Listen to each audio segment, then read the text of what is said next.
at Scinus Cell Expansion, we develop bioreactor technology and with a specific goal for cell therapy developers to be able to overcome the main barriers, the main cost drivers for cell therapy production. So providing a scalable platform for cell culture cultivation.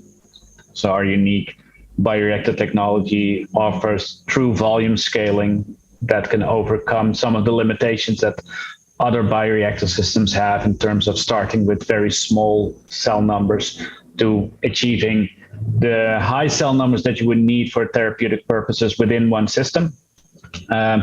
And we aim to support cell therapy development. So we, with that translation as well. So we do not only provide the technology, but we also help guide our customers with process development efforts to make that transition as smooth as possible. The thing came up during the panel discussion as well.